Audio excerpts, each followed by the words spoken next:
आगाज़ करते हैं एहतशाम साहब, सारी सिचुएशन हमारे सामने है। अभी जो जिस तरह से अमवात होती रही, शहादतें होती रही, वो दिन ब दिन वो नंबर तो इंक्रीज़ कर रहा है, लेकिन जहाँ पर हम देख रहे हैं कि इमदादी कारकुनान उनको भी शहीद किया जा रहा है वहाँ पर।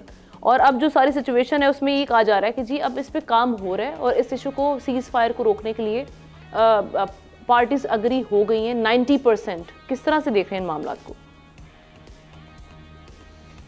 देखिए, हम ना जिस तरह का कत्लेआम इस सदी में देखा गया गज़ा में, मेरा ख्याल है शायद इससे पहले बहुत कम लोगों ने देखा है। और कल के वाक़े के बाद तो सूरत हाल बिल्कुल बदल गई है। आपने देखा 40 लोग जो है ना उनको मारा गया, और जो लोग यूएन के साथ काम करते हैं उनके कंपाउंड में 14 लोगों को मारा गया, और जिसमें 6 ख़ास तौर पे जो है वो यूएन के ऑफिशियल थे, जिस पे आपने देखा कि यूएन के सेक्रेटरी जनरल ने ना सिर्फ एहतजाज किया बल्कि उन्होंने कहा कि ब्लेटेंट एक आज़ादी कवर मिला हुआ है और इंटरनेशनल लॉ की जो खिलाफ वर्जी कर रहा है इसराइल, कोई पूछने वाला नहीं है।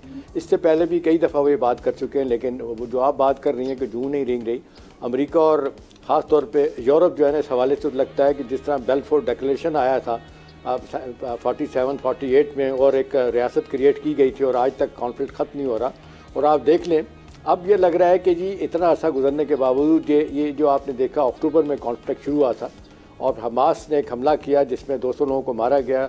उसके बाद फिर 20 दिन के बाद बाकायदा तौर पे इजराइल ने चढ़ाई की वहाँ पे, और आज तक वहाँ पे चढ़ाई की जा रही है। एक तरफ तो सूरत हाल ये है कि सारी दुनिया इसको इस तरह देख रही है आमना कि इतना कुछ करने के बावजूद इजराइल अपने अहदाफ हासिल करने में नाकाम रहा।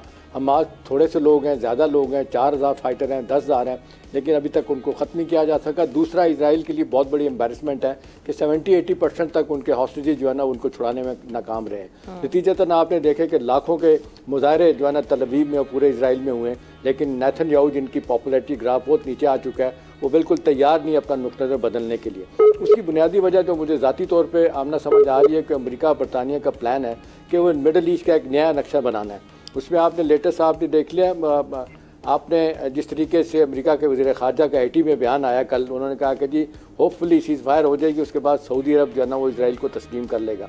और फिर बहुत सारे लोगों का ख्याल है मुस्लिम दुनिया में पाकिस्तान भी इसको एक्सेप्ट कर लेगा, रिकगनाइज़ कर लेगा।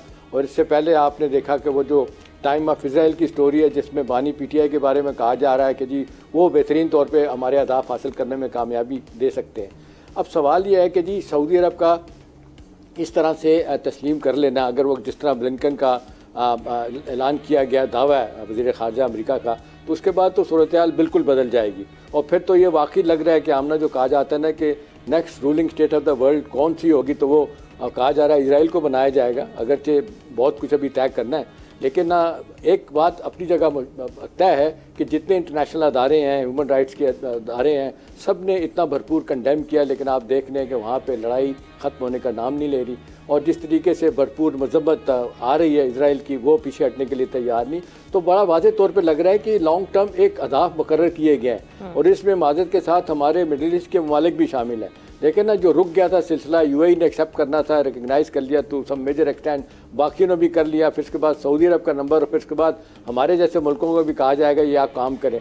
तो देखिए उनका तो लॉन्ग टर्म एजेंडा है, लेकिन सवाल यह है कि जिस तरह का कत्लो गारत किया गया उसके बाद भी ना मॉरल विक्ट्री मिली है नेतन्याहू को, ना उनकी हुकूमत को। अगरचे हुकूमत के दरमियान भी, हुकूमत में भी उनके बहुत ज़्यादा इख्तलाफात हैं, ना ही आपने देखा कि मिलिटरीली उनको इसका कोई बहुत बड़ी शिकस्त देने में कामयाब हुए। तो अब तो यही लग रहा है दबाव बड़ा शदीद बढ़ रहा है, लेकिन दबाव का फ़ायदा आमना नहीं होगा, इसलिए कि अमेरिका और उसके इत्तेहादी जो है ना उसको बिल्कुल कोई भी वजन देने के लिए तैयार नहीं है।